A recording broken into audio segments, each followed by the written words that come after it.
Halo, Assalamualaikum warahmatullahi wabarakatuh. Ketemu dengan saya, Hendras Budi Paningkat, dalam catatan harian pegawai ATR BPN.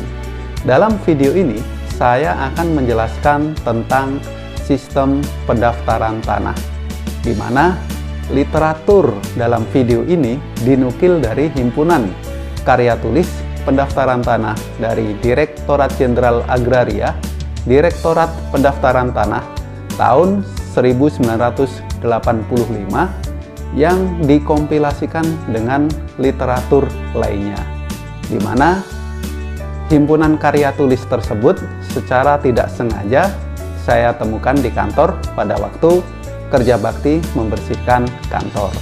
Nah, setelah membaca tulisan dalam himpunan karya tulis tersebut, saya mendapatkan informasi yang bermanfaat dan perlu dilestarikan guna menambah khasanah pengetahuan di bidang pertanahan, terutama dalam sistem pendaftaran tanah. Yuk, kita mulai ya.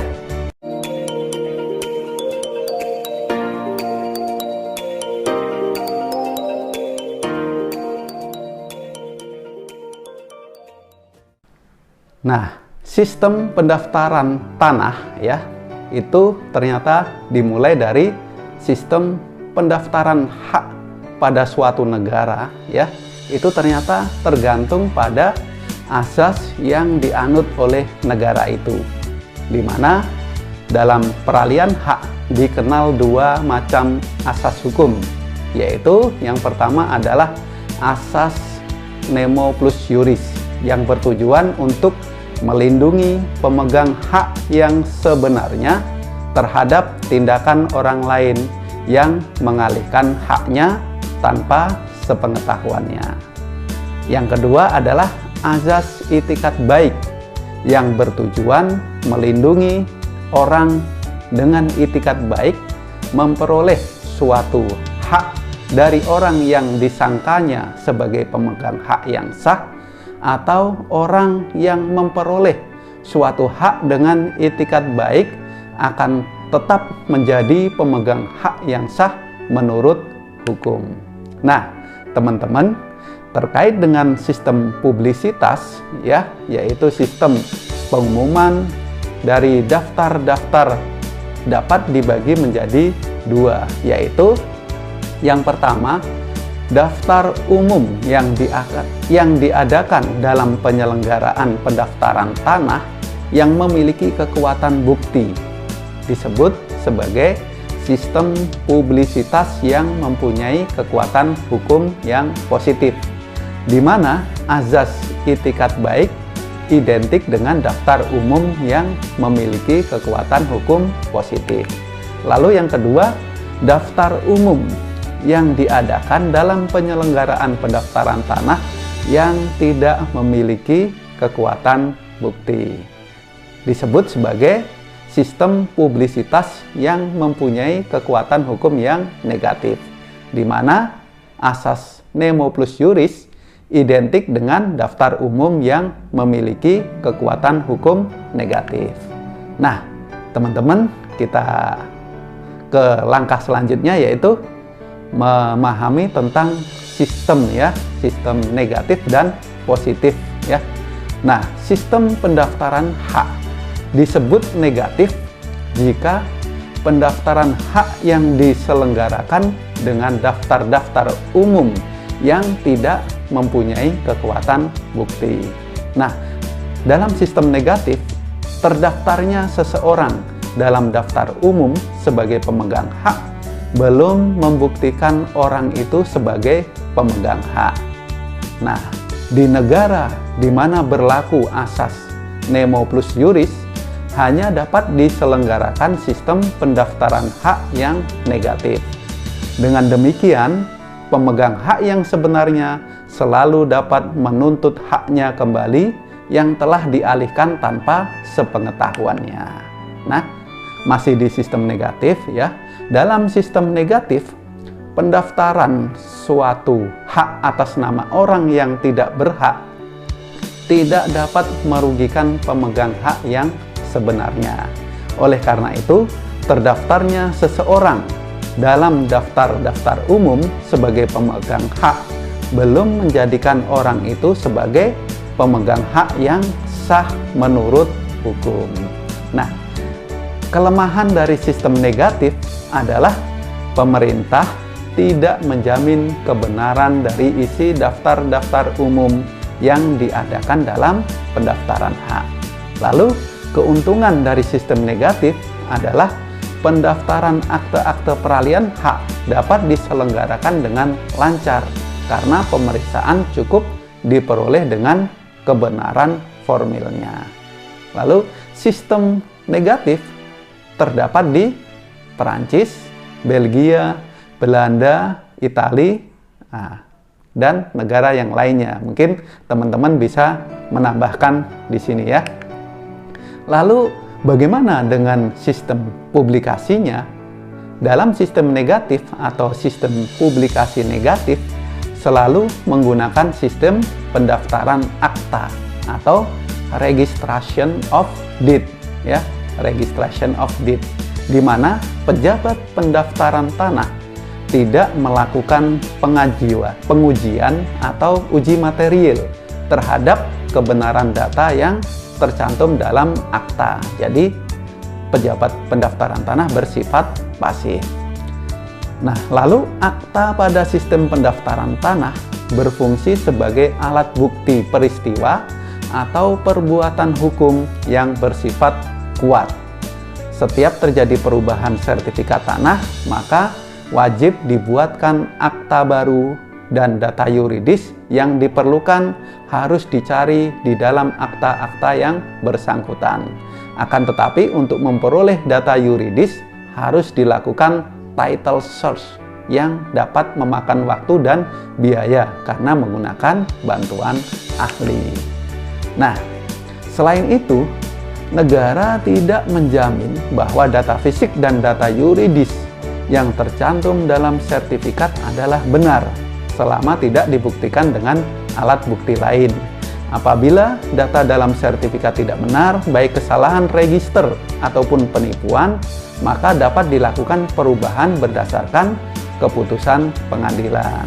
Namun demikian, pada sistem publikasi negatif ini, negara tidak memberikan kompensasi ganti rugi kepada pihak-pihak yang kehilangan hak atas tanahnya akibat kesalahan register ataupun penipuan. Nah, lalu bagaimana dengan sistem positif ya? Pengertian positif mencakup ketentuan bahwa apa yang sudah didaftar itu dijamin sebagai keadaan yang sebenar-benarnya. Pemerintah menjamin kebenaran data yang didaftarkannya dan untuk keperluan ini pemerintah meneliti kebenaran dan sahnya tiap warkah yang diajukan untuk didaftarkan sebelum dimasukkan dalam daftar-daftar. Nah, seseorang yang terdaftar sebagai hak yang berhak atas sebidang tanah merupakan pemegang hak yang sah menurut hukum dan tidak bisa diganggu-gugat. Masih di sistem positif. Sistem yang murni positif tidak terdapat di negara manapun ya. Karena untuk mempergunakan dan mempertahankannya terlalu sulit dan memakan waktu yang banyak. Nah, lalu ada juga sistem yang dinamakan kuasi positif atau positif semu. Sistem ini tidak memberikan kepastian yang mutlak pada daftar-daftar umumnya. Yang didaftar sebagai pemilik belum berarti pemilik sebenarnya. Daftar itu hanya memberi jaminan terhadap pihak ketiga yang dengan itikat baik mempercayai daftar itu. Jadi, dalam sistem positif itu, siapa saja dengan sesuatu perbuatan hukum yang sah mendapatkan sesuatu hak dari seseorang yang terdaftar dalam daftar umum, maka ia memperoleh hak yang tidak dapat diganggu-gugat. Pada sistem positif, jaminan diberikan kepada yang memperoleh hak dengan itikat baik. di mana itikat baik susah dibuktikan, sehingga untuk melindungi pemilik yang sebenarnya perlu diselenggarakan pendaftaran hak dengan daftar-daftar umum yang mempunyai kekuatan bukti. Jadi dengan demikian, pemegang hak yang sah menurut hukum bagi pihak ketiga hanyalah orang yang terdaftar dalam daftar umum sebagai pemegang hak. Nah, teman-teman, keuntungan dari sistem positif terletak kepada adanya kepastian hukum bahwa orang yang terdaftar sebagai pemegang hak yang sah dan dilindungi oleh hukum. Lalu, kelemahan dari sistem positif apa? Yaitu pendaftaran hak atas nama seseorang yang tidak berhak dapat menghapuskan hak orang lain atas tanah. Nah, sistem positif terdapat di Jerman, Swedia, Spanyol, Tunisia, Austria, Swiss, dan Australia. Nah, lalu bagaimana dengan sistem publikasinya? Sistem publikasi positif selalu menggunakan sistem pendaftaran hak atau registration of title. Sistem ini dikenal dengan sistem Torrens, ya. Sistem Torrens berasal dari Australia Selatan.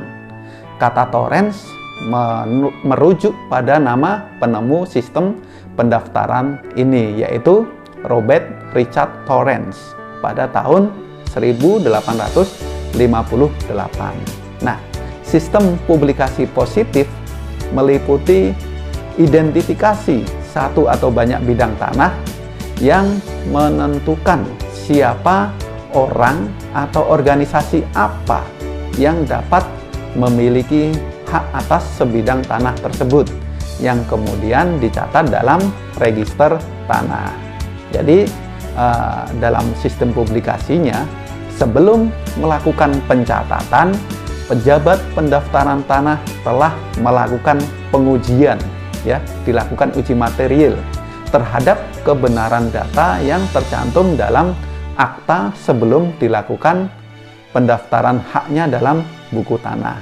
Jadi di sini pejabat pendaftaran tanah bersifat aktif serta menyusun semua hal yang berkaitan dengan pencatatan hak atas tanah seperti hak gadai, easement, hipotek, ya, sewa dan perjanjian. Nah, pencatatan kepemilikan atas tanah meliputi pencatatan nomor seri, lokasi, dan batas-batas bidang tanah yang ditandai pada peta serta pemiliknya menurut Dell tahun 1995. Nah, dalam sistem pendaftaran tanah publikasi positif terdapat penerbitan sertifikat hak atas tanah atau Certificate of Title yang digunakan sebagai alat bukti pemegang hak atas tanah yang didaftarkan. Sertifikat tanah merupakan alat bukti pemegang hak atas tanah yang paling lengkap dan tidak dapat diganggu-gugat atau indivisible, ya, indivisible. Bahkan negara menjamin bahwa data fisik dan data yuridis yang tercantum dalam sertifikat adalah benar. Dengan demikian, apabila ternyata terdapat kesalahan prosedur dalam pendaftarannya yang mengakibatkan kerugian bagi pihak yang mungkin lebih berhak, ya, pemilik sebenarnya, maka negara memberikan jaminan dana kompensasi. Lalu jaminan keamanan bagi tanah yang terdaftar itu ada 3 kriteria, yaitu yang pertama benda, properti, atau tanah yang terdaftar, the property register. Yang kedua, kepemilikan atau penguasaan, ya, the proprietorship register.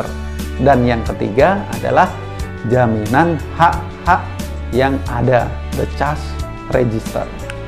Nah, teman-teman, ya, setelah kita jelaskan publikasi negatif dan positif, nah di sini saya tampilkan tabel perbandingan sistem publikasi dalam pendaftaran tanah di mana ada dua sistem ya tadi. Yang pertama adalah sistem publikasi negatif, yang kedua sistem publikasi positif. Nah, perbedaannya apa ya? Nah, kita kupas satu persatu ya. Yang pertama dari jenis sistem pendaftaran tanah ya. Dalam sistem publikasi negatif yaitu akta atau registration of deed. Sedangkan dalam sistem publikasi positif adalah hak, registration of title. Lalu bagaimana dengan sifat sertifikat dan buku tanah? Dalam sistem publikasi negatif yaitu sebagai tanda bukti yang bersifat kuat. Nah, dalam sistem publikasi positif yaitu sertifikat sebagai tanda bukti yang bersifat mutlak ya. Lalu bagaimana jaminan negara atas data fisik dan data yuridis? Nah, dalam publikasi negatif, negara tidak menjamin bahwa data fisik dan data yuridis dalam sertifikat adalah benar selama tidak dibuktikan dengan alat bukti lain. Apabila data dalam sertifikat tidak benar, maka dapat dilakukan perubahan berdasarkan keputusan pengadilan. Lalu dalam sistem publikasi positif ya, negara menjamin bahwa data fisik dan data yuridis dalam sertifikat adalah benar, tidak dapat diganggu-gugat, serta memberikan kepercayaan yang mutlak pada buku tanah. Nah, bagaimana kelebihan dari masing-masing sistem ini ya? Kelebihan dari sistem publikasi negatif yaitu pihak lain yang dirugikan atas diterbitkan sertifikat dapat mengajukan keberatan kepada penyelenggara pendaftaran tanah untuk membatalkan sertifikat ya. Tentunya mungkin lewat pengadilan atau jalur lain ya. Ya, yang sistem publikasi positif ya, kelebihannya apa? Yaitu pihak ketiga ya, pihak ketiga yang memperoleh tanah dengan itikat baik mendapatkan perlindungan hukum yang mutlak atau indivisible. Yang kedua, pihak lain yang dirugikan atas diterbitkannya sertifikat tanah mendapatkan kompensasi dalam bentuk yang lain. Nah, lalu kekurangannya apa ya? Kekurangan dari masing-masing sistem ya. Kekurangan dari sistem publikasi negatif adalah pejabat pendaftaran tanah bersifat pasif karena tidak mendukung keakuratan dan kebenaran data dalam sertifikat. Jadi ya syarat formilnya terpenuhi, materialnya terpenuhi, kita proses gas. Mekanisme kerja pejabat pendaftaran tanah ya di sini kurang transparan katanya, sehingga kurang dapat dipahami oleh masyarakat. Lalu kekurangan sistem publikasi positif ya. Yang pertama, waktu sangat lama. Kenapa? Karena pelaksanaan pendaftaran tanah bersifat aktif dan teliti ya. Cermat teliti dilakukan pengujian material terhadap dokumen yang memiliki kekuatan bukti ya. Yang kedua, pemilik hak atas tanah yang sebenarnya akan kehilangan tanah ya, kekurangannya. Setelah lama ternyata pemilik sebenarnya dia akan kehilangan haknya. Dan yang ketiga, wewenang pengadilan diletakkan dalam wewenang administratif karena penerbitan sertifikat tidak dapat diganggu-gugat. Nah, teman-teman, ternyata sistem publikasi negatif dan positif itu memiliki kelebihan dan kekurangan masing-masing. Jadi tentunya setiap negara akan mengambil atau akan memaduserasikan sistem apa yang akan digunakan. Nah, termasuk di Indonesia. Jadi bagaimana sistem pendaftaran tanah di Indonesia ya? Nah, pendaftaran tanah yang penyelenggaraannya diperintahkan oleh UUPA tidak menggunakan sistem publikasi positif yang kebenaran data yang disajikan dijamin oleh negara, melainkan menggunakan sistem publikasi negatif. di dalam sistem publikasi negatif, negara tidak menjamin kebenaran data yang disajikan. Yang kedua, sistem pendaftaran tanah di Indonesia menurut PP 24 tahun 97 ya, tentang pendaftaran tanah itu menggunakan sistem pendaftaran tanah berpublikasi negatif ya, sistemnya negatif bertendensi positif. Nah, maksud dari sistem publikasi negatif bertendensi positif adalah sistem pendaftaran tanah ini menggunakan sistem pendaftaran hak ya, sistem torrent atau registration of title. Tetapi sistem publikasinya belum dapat dilakukan secara positif murni ya. Nah, seperti itu. Nah, hal ini dikarenakan karena data fisik dan data yuridis dalam sertifikat tanah belum pasti benar, meskipun harus diterima oleh pengadilan sebagai data yang benar selama tidak ada alat pembuktian yang membuktikan sebaliknya di pengadilan. Nah, selain itu, apabila suatu pihak mengalami kehilangan hak atas tanah akibat pengalian hak atas tanah oleh pihak lain secara ilegal atau kesalahan dalam register, maka pemerintah tidak memberikan jaminan ganti rugi ya. Nah, guna mengatasi kelemahan sistem publikasi dalam sistem pendaftaran tanah tersebut, nah selama ini Indonesia menggunakan lembaga refer working. Penggunaan lembaga refer working disebabkan oleh hukum tanah Indonesia masih menggunakan dasar hukum adat dan tidak mengenal lembaga lain seperti akuisisi verjaring atau adverse possession.